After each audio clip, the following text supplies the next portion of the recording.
Alright everyone, welcome back to another video. So today's video is a really neat one if you own a 2020 newer Ford Transit with the base model 4-inch stereo.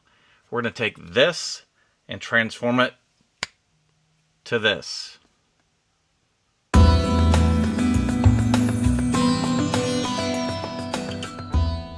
Alright, so does this look like a worthwhile upgrade for your Transit with a base model stereo? If so, stick around. We're going to walk through it. I'm going to show you the whole process. It's a little bit involved, but it ends up being a plug-and-play install that retains, obviously, all the factory settings. You have Android Auto, Apple CarPlay, your factory reverse camera, and we're adding a HD DVR camera to the front, all in the same process. Alright, so this only applies if you have the base model non-sync stereo. So you actually can get a 4-inch stereo like this that has Sync 3. It's called like Sync 3 Lite or something like that built in. If you have that stereo, and you can tell by going into the settings and playing around, if you have that stereo, you have some different options. You can take an EcoSport 8-inch display, do a little bit of software flashing, and have a really neat factory unit. But for those of us that have the base model stereo, it takes a little bit more work to get something nice. Now you can do a lot of just aftermarket, Pioneer, that stuff like that. I'm looking for a fully integrated, factory-looking system that I can put together that isn't going to be super, super expensive. So I'm thinking, you've seen the new Transits that have the screen that looks like this, basically. That's what we're doing here. We're going to put a 12-inch HD Joying aftermarket stereo system in here that's completely factory integrated. We'll retain the use of the backup camera, the parking sensors, all of the other features that are Canbus controlled of the OEM unit. But there's going to be a ton more flexibility what we can do with their great new interface. Okay, so I was able to go on AliExpress and kind of simplify some of this for us. Now you could buy, like a Metra kit that would allow you to make your basic connections and everything would work and you could retain steering wheel controls and stuff like that. But I wanted to take it a step further and have direct Canbus communications with the stereo. So I found this harness right here, and like I said, I'll have a link in the description where I bought it. It did take, about 15 days to come in, and this is meant to interface the connector that we need for the Ford to an aftermarket Android stereo via this connection here. And they include the CAN bus adapter that we will need for our Transit that plugs in right here into this harness. The only problem is the connector on the other end, for the stereo side connector, this is what a joining connector looks like, and this is what that connector looks like. So what we need to do is just basically cut off this connector and wire it up wire for wire to the joining harness. So it's actually not quite as intimidating as it looks.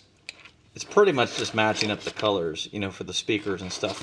There is one little difference, and that comes into play with the, these are the CAN wires that go into whatever stereo this harness was designed for. And the joining stereo uses the key 2 and key 1 wire for Canbus in. So basically what I'll have to do is cut off this connector and wire it to the key 1 and key 2. And I'll show you that step by step here. Alright, so when it comes time to wire these harnesses together, like I said, the joining harness is a 20-pin harness, and it has inputs for like the backup camera and stuff, and not all the wiring colors match up. This is more of a universal Android 16-pin ISO connector. So if we split basically this connector in half right here, we're going to cut the wires off right down here at the base of the connector because there's some splices right here you can see that are really close that we want to maintain. So we've got 2 gray wires, 2 white wires, 2 green wires, 2 purple wires. These are all of our speaker connections. Those are wire for wire to the joying. So we can basically, we'll cut this ISO connector off the joying harness back here, and then we will just make all of those gray with a black stripe to gray with a black stripe, gray, you know, wire for wire. You're going to splice those together.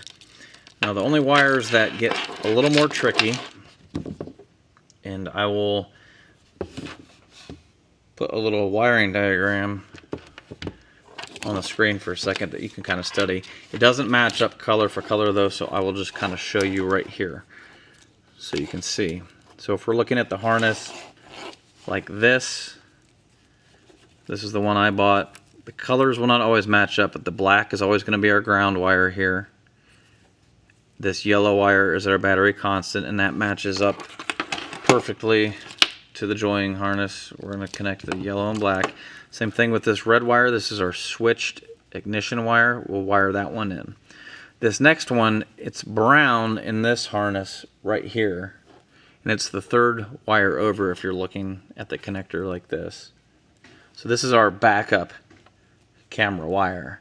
So when we cut this right here, this brown wire in this case, we're going to want to connect that on this universal join harness that they're going to send us. We're going to find the one that says back. So in this case, it's this orange wire. I don't see any other stripe on it or anything. So it says back. We're going to make that connection to the brown wire. Okay, so that's going to output 12 volts from the CAN box when we put it in reverse. It's going to trigger the join unit. Okay, so the next wire, this is a key wire. In this case, it's just orange with these little paint stripes. We're not going to be using this wire. So, and you can see the other end doesn't go to anything. Now if we go down below, so now we're the second one in on the bottom, this blue wire that splits and goes a couple of different directions here. So this, even though it's blue, it should be the illumination wire. Normally that would be like some kind of an orange wire. In this case it kind of splits off and goes, one goes to the CAN box and one goes out to this piece here, which we're probably not going to be using. So that will get spliced into, alright, so on the joining harness we'll cut this wire here. It is orange with a white stripe. Okay, it's orange with a white stripe. That is the backlight wire that we're going to connect to this blue wire that has a little splice. Now if you get a harness that looks like this, that could be a different color. Again, it could be orange with a white stripe. For some reason they chose to use a blue wire in here. The wire next to that, this blue with a white stripe, again, that's not a traditional color for that, but this is our steering wheel control number 2 wire. We will not be using this one. Again, it goes nowhere. It's also known as key 2. Normally that is a different color. The only other one now we need to worry about is this wire here. Coming out of this harness, it is orange with a black stripe. Okay, so this one is the antenna connector wire. It's orange with a black stripe. So if we look at the join harness, it is going to be blue, and it's going to say A-N-T-C-O-N-T, so Ant Connect. So, okay, so these are our 2 Canbus wires. This is really important that you don't mix this up. So you'll see one of them is just white, and one of them is white with a black stripe.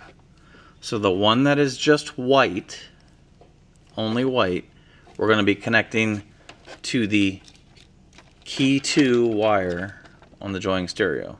So the pink wire that says key 2, we're going to cut this off right here before the connector, and we're going to splice those, solder those together.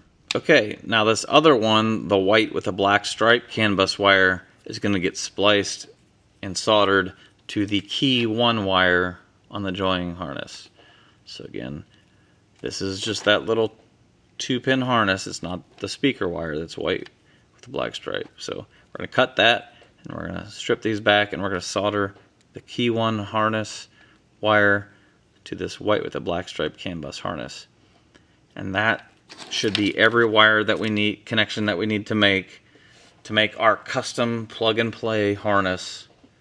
Alright, so just to make it easy, I just cut our speaker wires off first. You can see. Then I cut the speaker wires off at the joining. This is just like a universal DIN connector they put on there. And now I'm going to make all these connections first, just to keep it simple. We'll make all these connections to each other, and then we'll start working on the power and data wire. Alright, so how I like to do this, so get our corresponding wires, to twist them like this.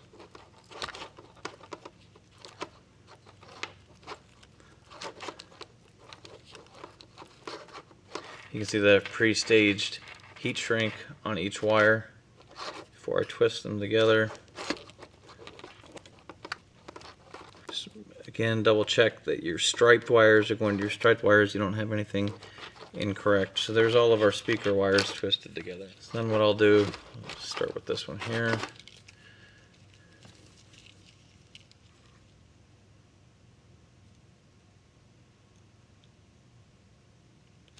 Solder gun's hot enough.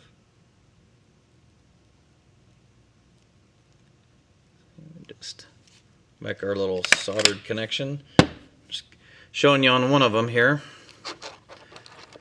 We slide our heat shrink up to the middle.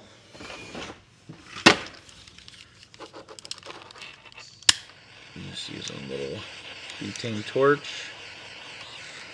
Shrink down our heat shrink. Then we have a perfectly soldered connection. Now you can use like butt splice connectors. I really advise just taking a little bit of extra time and soldering them and heat shrinking them if you have the ability to do so, because you're going to have a much better connection, especially when we do our Canbus wires. It's very important that you have a good connection. We're talking about a data line that uses very low voltages, so it's important that it's a very good connection. Alright, same thing with our power wires, yellow, black, and red. I'm going to twist them up, solder them, heat shrink them. Alright, so I'm going to make our last connections. These are our CAN wires, so I'm going to cut the connector off here. Just remember our white with the black stripe is going to go to the key 1 wire.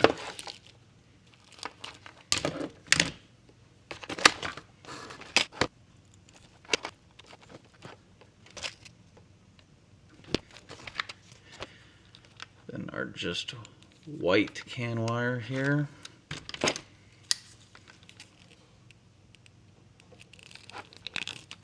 That will be connected to our pink key 2 wire.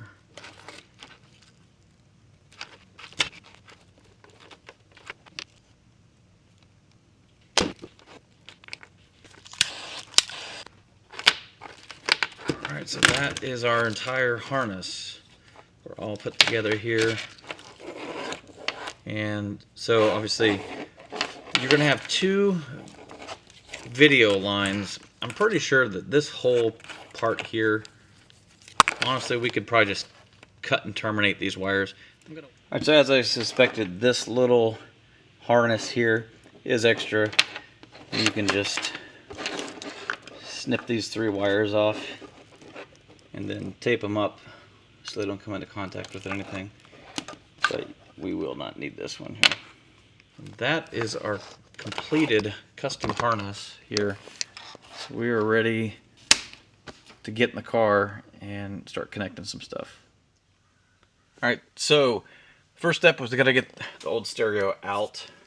So to do that, there's this little trim piece on the top of it here.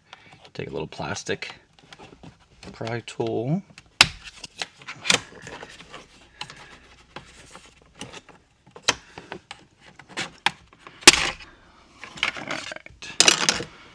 got that out of there. Now you can see there's three 7mm bolts that need to come out. And that removes the screen module here. You can see there's a couple connections on the back of it that we need to undo. So for this one, just push the tab and pull up.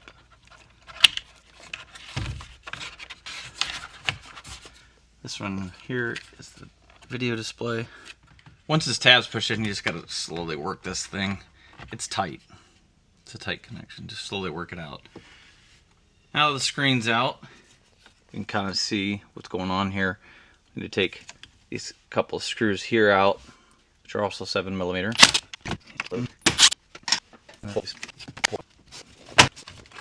Like that. There are a few connections to undo back here for the HVAC controls. So this one, just push the tab, pull it up. Same thing, push on a little button and pull up. And depending on your trim level, you might have a harness over here, but it's just like this one on this side. You just push this button. Remove that. And last but not least, this one down here for the hazards. I can set this aside. Okay, so there's 1, 2, 3, 4 more 7mm bolts. They're holding this kind of like retainer on here.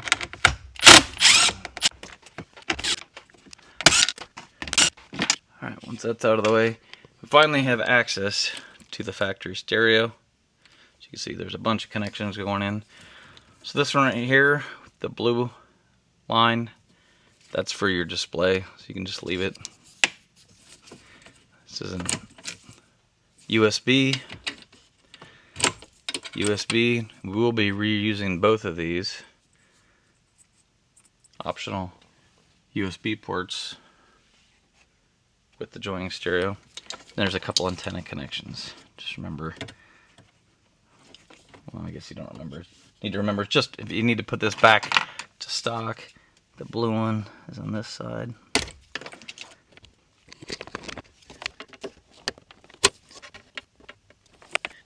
Alright, then last but not least is our main wiring harness. Just push down the button on the top. That comes out like that. Then we've just got these two bolts here. So that's how we get the old one out. Okay, so just in case you're wondering if Ford Pass still works, so we have the factory stereo completely removed. On the Ford Pass app.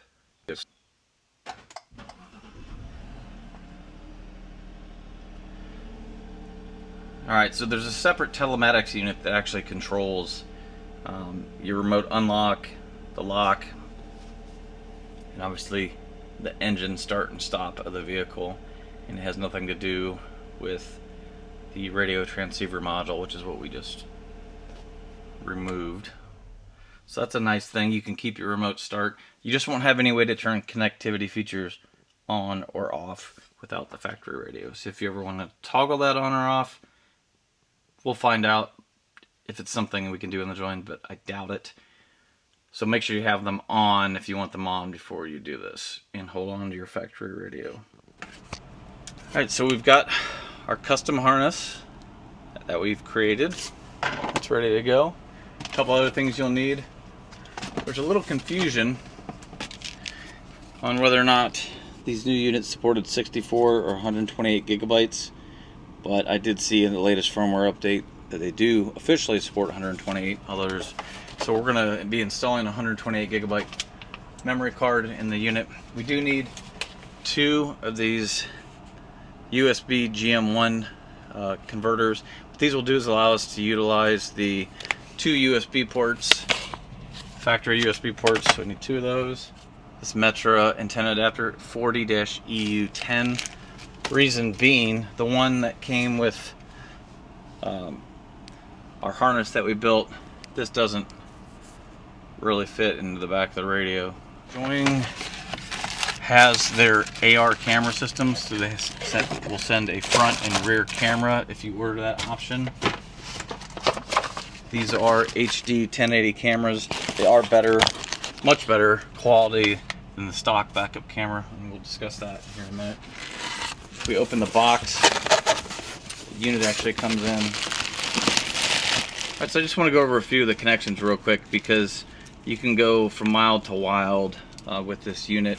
If you want, it is a Snapdragon based unit, you can put a LTE SIM card in there and have a dedicated hotspot or data device on the unit.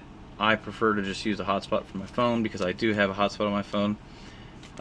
This is our front camera input. We have our rear camera input is obviously in the harness that we built. You also have a video in port for another video in right there. You could use that for a lot of different things. Some people used to use it for so you could watch the backup camera all the time. Not really necessarily now with the joining system. I'll show you why. These are connections for your 4G antennas if you do use the built-in modem, which I'm not going to. You have an optical digital out via Toslink cable. There's a coaxial digital output. Something new on these new Android 12 ones is this one here, this blue. This is a center out. So what this does would allow you to have a analog output for DTS audio, a center channel speaker. If you had, we're using an external amp, so you'd have your 4 channels, your subwoofer, and a center channel that you could drive with this unit. So they just get better and better. Your Wi-Fi antenna. This is our GPS antenna, which we will have to connect and install on the dash. And then the one thing I want to just say real quick, the first thing you need to do is to make sure when you get this that, see right now it says CAN out, and that's plugged into the key wire. So that's how they come set up for the universal radio. We want to take this connection apart, and what you want is you want the CAN in, so the gray wire, to plug into the CAN out, the green wire. If you don't unplug that and reconnect them, your steering wheel controls, none of the stuff will work, which is the whole reason we made that harness. Okay, so here's our 11.6, almost 12-inch LCD panel. This is how we make up and down adjustments on the back. Very nice unit. There's capacitive buttons built into the bottom. Can't really see right now. And then the last thing, the main thing, we need this Metro dash kit. It's for the 20 and 20 newer Transit. This is what will allow us to install our aftermarket radio in the hole there. And then obviously it will be covered up by the large display. Alright, so inside the Metro dash kit there are some little clips and screws. Make sure you don't lose those. And some brackets. Show you what we're going to do with those in a minute. I'm going to be doing some test fitting, but those clips will eventually go right on here, here, and here. I'm going to leave them off for now. That way I can, if I need to like test fit this together. It does have like a nice, like rubbery, kind of like just like this factory dash. You can kind of see how it's going to work. It's going to fit in here like this, and then it'll allow the radio to slide in, and then this kind of trims it out, which we won't see because the screen will be covering it. And then these brackets up here are what mount actually to the radio and in here. Alright, so we do have to make one modification to this bezel here. These little screw holes, basically the instructions for the Metro dash kit say we need to cut these off here and here. So basically I'm just going to take this, re-unplug it, and cut these off with the saw in the garage real quick, and then we'll be ready to go on. Alright, so got them trimmed off real quick. Pretty easy, just using a little buzz saw. Now we want to take these two brackets that they included in the kit, and we're going to be installing them in using the screws we took out, the factory screws right here. This one that is a little bit more jotted out.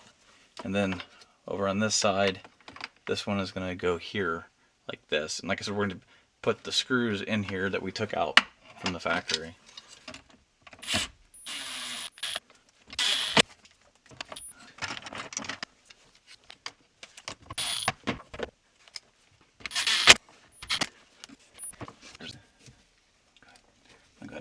this harness out. All right, so these are the two brackets going to connect to the sides of the radio. It says left and right, and an instruction says to remove this front piece here. This is only for Pioneer modular radios, so you can see a line. You could probably just cut or bend this plastic right on that line. Same thing on both sides, and then these will be able to mount to the sides of the radio with the tabs sticking out towards the side like that. Alright, so besides cable management, so this piece will go on here once we get the factory dash or the AC panel put on. And then this slides into here. Kind of get everything lined up like this. We're just test fitting. By the way, they do not give you any screws to connect to the side of the stereo, so luckily I found a couple standard DIN screws for like an aftermarket stereo and hook the brackets to the side. But so if we put it in like this, you can obviously assume that, you know, the trim panel goes like this, and then joining unit here, so the bottom has these two little dots on it, will be, in this configuration, it will be about like this. So the problem we're having, you can see, first of all, the screen's not nearly high enough, and for my taste, it doesn't sit close enough. I want it to be right up against that bracket. So there's two things that we need to do. First of all, we need to relocate these. Basically, if we relocate these down, that will push the screen up. So I'm going to probably go all the way down. You have to keep the spacing the way it is. So we're going to put these all the way down at the bottom as far as we can. Then I also need to make the radio sit further back in the dash. That way when it snaps in the joining unit. So the only way I can see to do that, so these brackets will have to be moved forward here. Alright, so here's where I mounted it. There's this little bracket, just you could feel it like kind of notch in to a spot, and then I put a different size screw that I had on both sides with a washer right there. That has recessed it back. And you got to understand that this joining stereo, it's not a Pioneer, it's not a Kenwood. It has more of a European mounting system, so it's a little bit different than what this was made for. So hopefully this works good. I did just use a little bit of this black metal tape just to reinforce, you know, those brackets. They weren't going anywhere, but since there's only one screw, just to give me a little bit more reinforcement. See, our joining unit is sitting back quite a bit further than it was before, which will allow, when we go to snap it in, it will draw it nice and tight against here. Now I still have to move the screen up. That is exactly what I want. No gap. Alright, so I got to move it all the way down. That will put it in a good position. So now we have a little bit of work to do before we put everything together with wiring. So depending on what features you want. So with the harness that we have set up, your factory backup camera will work, the guidelines will work, the dynamic guidelines, but it will be pretty poor resolution on this big screen. So that 4-inch Ford screen, it looked fine. When you blow it up on the big screen, it's not going to look as good. So as I mentioned, with Joying's AR camera system, you can install a separate backup camera. Besides the factory one, using an HD camera, you'd have to run the wires from the back to the front, and it will work, and it will display HD. The guidelines will work. Another option, this is a really good one, and I'll have a link to this camera in the description below. This one, you could actually drill a hole. I would not recommend just removing the factory camera, but drill a hole in the plastic. There's room in the third brake light module on the back for this camera here. And depending, you can read the instructions. You cut one of these wires to put it in HD mode. And this is the one I used on my ProMaster as well. And then you'd have to run the wiring to the front. Again, it would provide you with an HD image quality for your backup camera that's always on. And it would also have the dynamic guidelines. It wouldn't be the Ford one where it has the dots down the middle. It would be the stereo, but it does communicate over the Canbus, and it would move with the steering wheel, just like the factory camera. So what I'm going to do for today is I'm just going to be installing a front view camera to take advantage of the AR camera feature. So we'll be using the factory backup camera with join front camera. This is what comes in the package. And it does plug into the head unit. You don't have to run a separate power source for it. All you have to do is run this wire down the headliner. So I'm trying to decide exactly where I want to put this. Obviously on our Transits, we're a little limited, especially if you have this thing. A lot of people put these out, on the grill, which is fine if you want to use it as a parking camera. The front of the Transit is not that long. I feel like if I mounted it up here, it would do just as good of seeing down over the hood without having to run wires through the firewall. So I probably will just mount it way up here on the windshield where it's not obstructed. Kind of like that. And that will be our front camera. So before we install the unit, there's this little slot right here in the front of the head unit. That's for our SD card slot. So we'll just install the SD card slot in that slot, the micro SD card, 128 gigabytes, and that's what we're going to use to record to. Okay, so I got to run that wire, and then I also need to hook up the GPS antenna. Alright, so the key is you cannot have any metal between the GPS antenna and the sky, but you can place it up under the dash here. So I'm just feeling around, and right to the right, it's on top of the vent, basically the AC vent. I feel a good spot. It's right below the plastic of the dash here. So what I like to do is take a little 3M double-sided tape,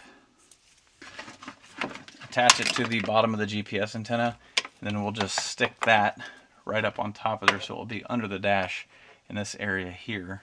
Alright, so the easy way to get this wire up to the dash there, this is the side we want to go up. Just pull this trim off here, pop your glove box out. Alright, so you can actually get it out just by pulling it through the side there. So I've gotten it there. Now I just have to work to get it back up towards the radio. Should be pretty easy. Yep. So pull it right through up here, the radio. So now we just tuck it, the wire that is, behind the trim. We're going to run it up here, and it will not interfere with the airbag or anything. That will just blow right out of the way. And then up under here, you'll want to secure it somehow. There's a steel bar that runs across the middle. I would just zip tie the wire in a couple spots to that. That way it's not in the way of any moving parts like a glove box or anything. Alright, let's open up these USB retention. I can show you how those work. So you've got two cables here, the black and the gray. I'm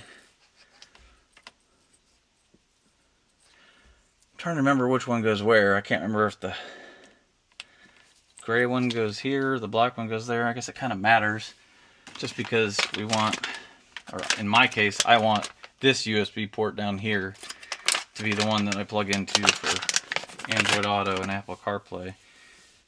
On the back of the stereo, one of them says OTG, one of the USB ports, and that's the one we want to plug into. Just plug in like that.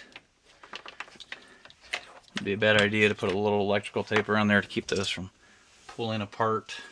Let's see, I got a 50-50 shot getting it right, so we'll just pick the black one as the OTG port.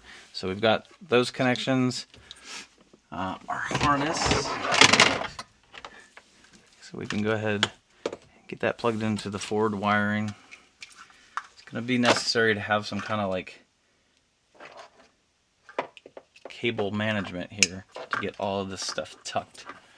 Now take our antenna adapter. It's not the blue cable. Your AM/FM antenna is the black port. So we're going to plug this into there. Okay. So we've got that ready to go there. We've got our USB ports. Here is our front camera connection right here. So it should be everything we need to go ahead and get this installed. So now I'm going to go ahead and put this back in place.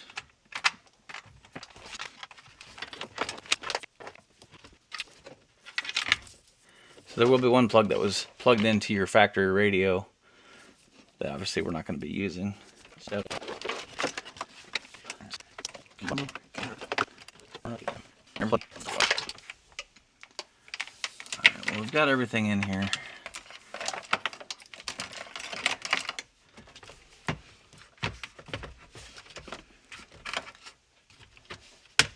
And verify you plugged your flashers and everything back in.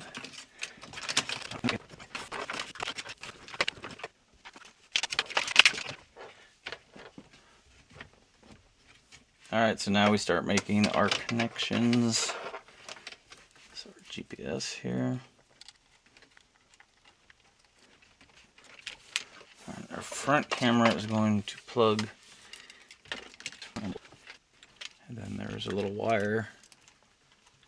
Comes out. It says camera power. I'll get plugged. Alright.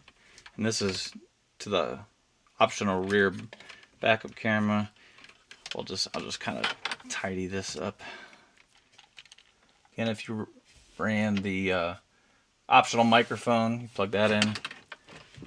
Let's see. Plug in our USB ports. Alright, now last but not least should be the main harness.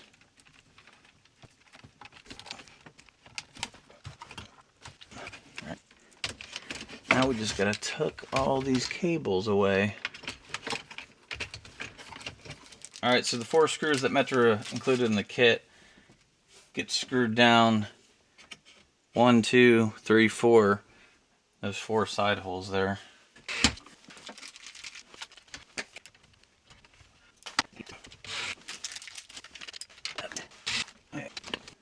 Attach your white clips.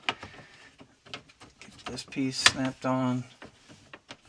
Make sure that we put our SD card in, that it's secure. Last step is to take the screen, connect it. It's like an old hard drive cable.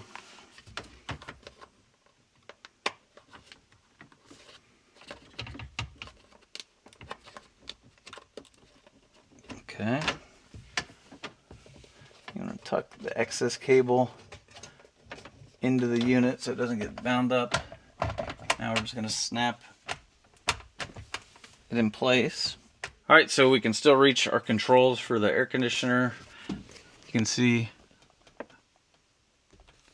no gap. Very nice.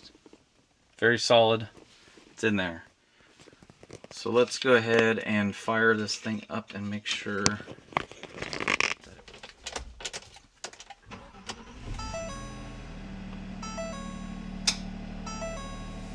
That's a good sign. So the unit immediately powered up. So now we need to go through some initial settings to get everything dialed in. So this is your settings icon here. What most people want to do is right away turn off the beep. That way we don't have a beep every time we touch. We're going to go into system. Alright, we're going to go to factory settings. 88888. Okay. Then we're going to change the model. Right now it says null. So I'm going to click that. We want to change this to HI World, because that's the name of the CAN box we're using.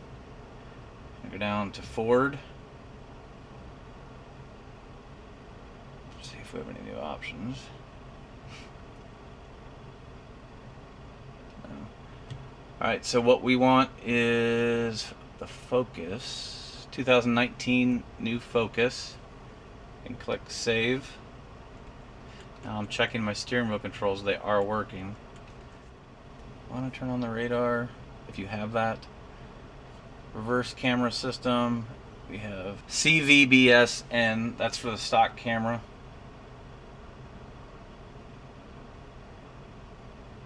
Just go ahead and try it here. Put it in reverse.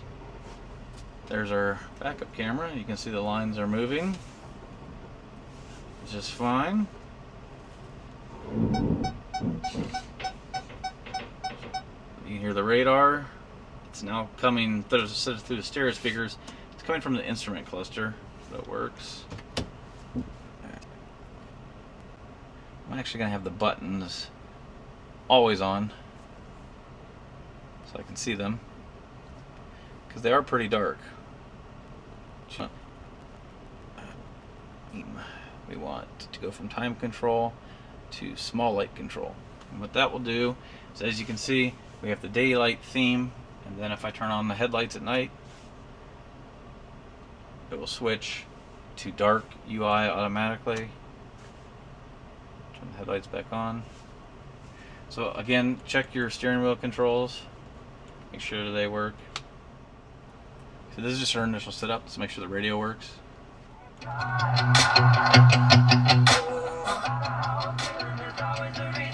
Alright, so we do have sound. Get out of here. This opens up the music app. You will eventually want to play with the settings to get the audio just right. If you go back into settings, go to common. Handbrake detection we want to turn off. That way it doesn't show that. Parking monitoring times. This is how long it will leave your cameras running and recording. So I'm just going to set it to this lowest one, which is 30 minutes. And battery low voltage protection. You can set the voltage that you want.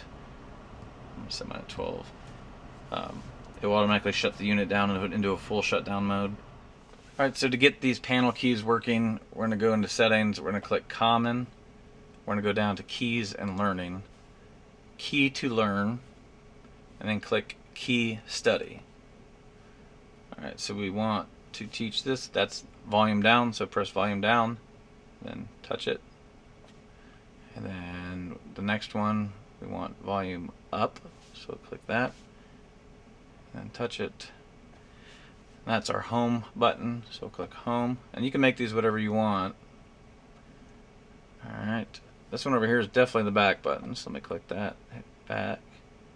That's supposed to be a rotate button, but you don't really have a rotate button, so I think I'm going to make that a screen blank button. Now when you're done, we'll click save. So now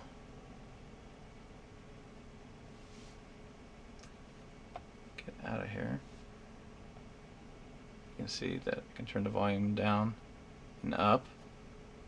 It's the home button. Screen go black just by tapping that one. This is our back button. So again, you can make those whatever you want down there. Alright, so I was wrong on the USB cable, so it's actually, I believe this one was the gray one. So I'll plug that in. It's just more of a convenient spot for me. You can see Android Auto comes up, starts working automatically. The first time you do it though, you need to go into, it's an app, it's called the Z-Link 5. You can see that's how you get in there. You can set up wireless Android Auto if your Android OS is version 12 or above. That will work. If not, if it's below that, you have to use wired Android Auto. Okay, that's just standard for any car head unit. So now if you have an Apple device, same thing. The first time you pair it, take your phone, and we'll connect. I like using wired because it obviously charges the phone at the same time. You can do wireless. just by connecting Bluetooth, and you can see right away that Apple CarPlay comes right up, no problem. Alright, so I'm not going to spend a whole bunch of time on Android Auto and Apple CarPlay because that's just a given with any modern stereo. So you saw, I went through it kind of quick. When we first set it up, we set it up as a focus in the settings. That's because there is no option for a transit, and focus uses the same kind of Canbus controls. That's what enabled our interface to work. Okay, so you can arrange these however you want. So if you don't want this here, long press it, change it to something different. Make this one. Move these around a little bit.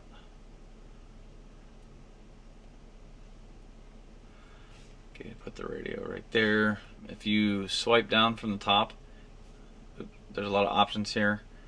You know, as far as muting the screen, black the screen, your brightness, another volume slider. There is multiple ways to do volume, so obviously you can use the buttons down here to do volume. You can use the steering wheel controls to do volume, or there's a gesture mode where you can just swipe your fingers, 2 fingers left to lower the volume, 2 fingers right to increase the volume. So as I said before, if we go in here to our quick settings, and that might be something that would be good to have on the menu here, so maybe instead of sound effects we'll change that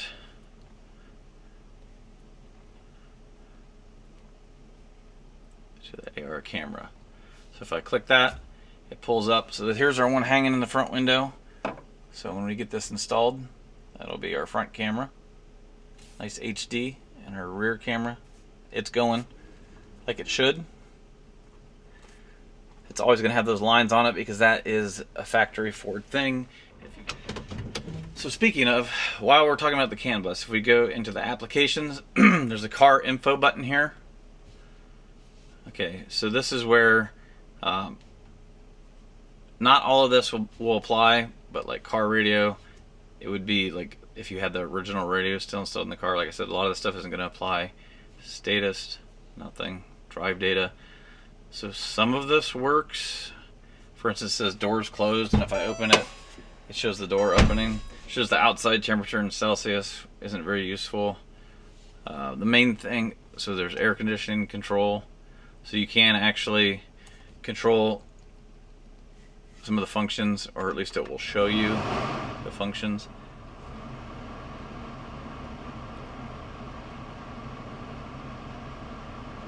So it won't actually activate them, but it will show you that they're on this screen. So again, not very useful.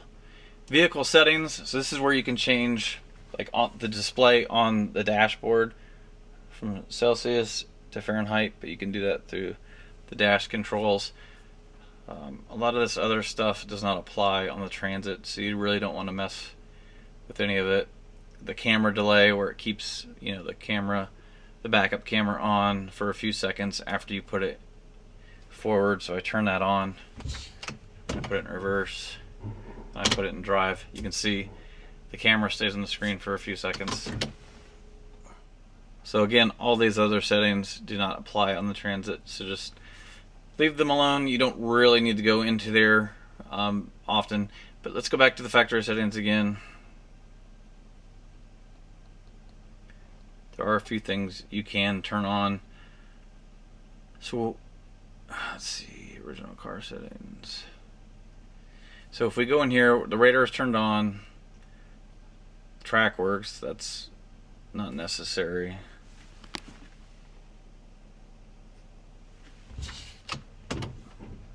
But see, if we turn on the track button in here, it actually adds a separate track. Okay, so you can see that's just the factory one. So if you did use that aftermarket camera and you flip this on, external temperature display switch. So you can see it's on the screen there. It's showing 1.5. So one of the issues is it only displays it in Celsius, even though the car is set up to show it in Fahrenheit. So probably leave that off because it is already on the dashboard what the temperature is. So this thing can do a ton. You can install any Android application on here. It does come pre-installed with Netflix on it. You do have to have a data connection, so you either need to connect this to a Wi-Fi hotspot or have the SIM card in it to use the onboard apps.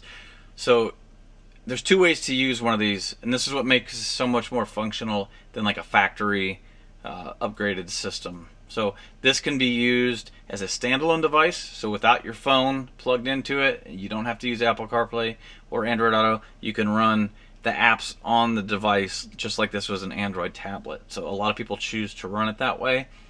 Like again, the Play Store is on here.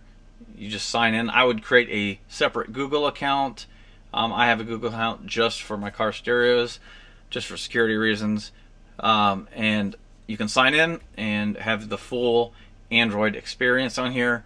Or if you are an iPhone person and you really do everything off of your phone, go ahead and use your Apple CarPlay, and then you still have all these neat features on the radio. Again, really, we're just scratching the surface in this video of what this unit can do with the digital outputs and the external amplifier integration, and there's just so much you can do.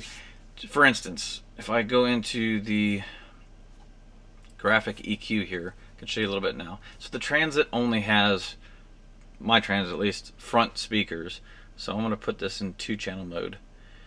And then see DTS, you can turn on or off. This does have built-in DTS. So we're really not taking advantage of this at all. Go to the EQ. You can pick from like standard presets. Or if you click this simple mode, which I would not get into complex mode, there's 3 screens of your different frequencies that you can adjust. Okay, and when you go into complex mode,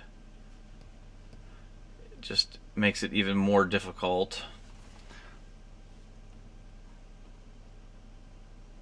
So that's why I would recommend just kind of play around with it, see what you like, and then you can save the settings. That does have, you know, balance and fade, obviously just normal stuff there.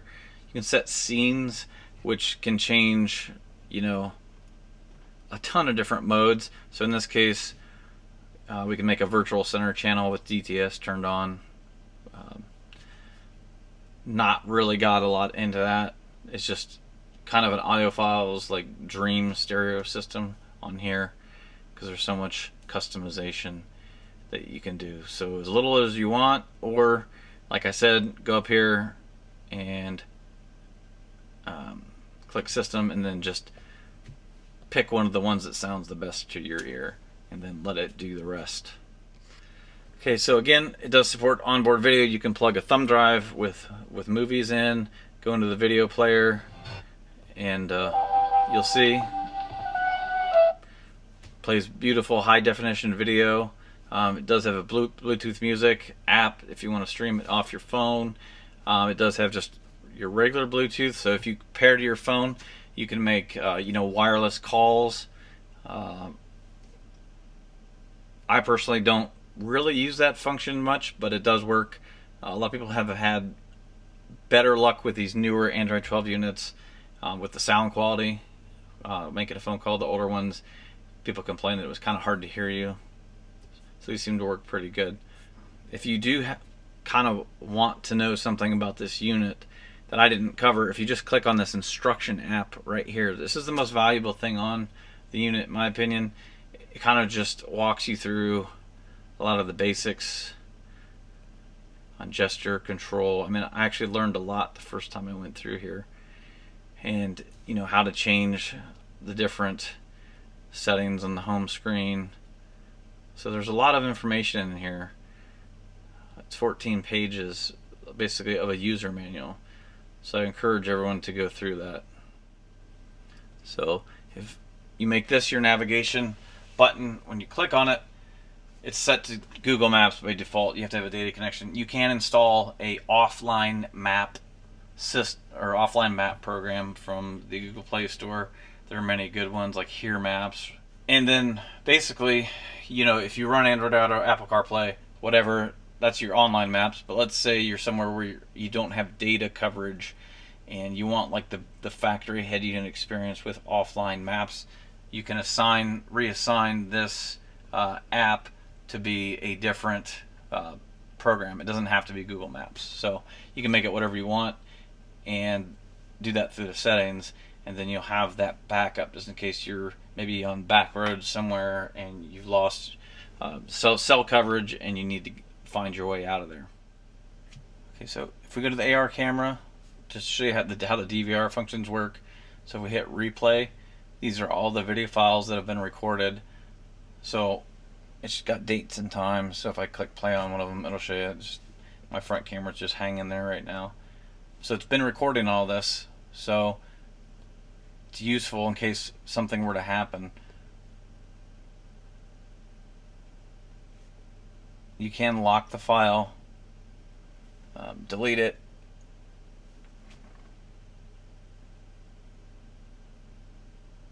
So I just locked that one file and put it in there.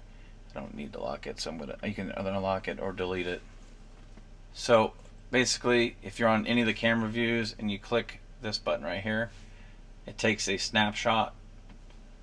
So when we hit replay pictures, it'll open up that picture. So apparently it will not take pictures of the analog video on the rear file. So that's something good to know.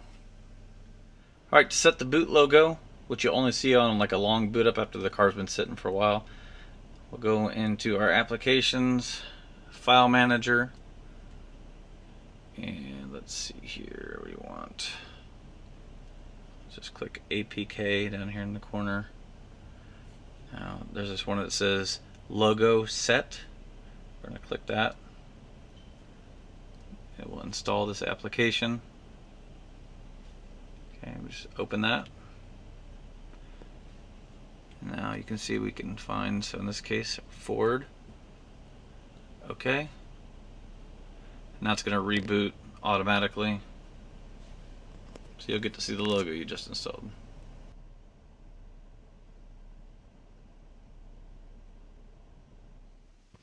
Alright, so I just wanted to show everybody real quick one other style. So if this is the tablet that I installed, the Joying also makes this slightly smaller. This is a 10-inch display, but the one big difference is it does have a physical volume control. So some of you may want that. I'll have a link in the description to where you can buy this stereo. It installs the exact same thing as the other one, except the screen you can see is slightly different. But again, some people may want this style just to have this physical volume button. Totally understandable. And it also looks really good once it's mounted in here. Alright everyone, so hopefully you enjoyed the video. Hopefully it gives you an idea of what you can do in the aftermarket for relatively cheap. So we're talking under $600 for everything here. There'll be links in the description to where you can buy the cameras, the stereo, all the accessories that I use, the dash kit, and everything else. If you have any questions or comments, be sure to leave them below. If it's specific to the head unit itself, you can reach out to Joying directly. I've just been using their products over the years and they keep getting better and better. So be sure to like the video, subscribe for more. Until next time, we'll see you later. Thanks for watching.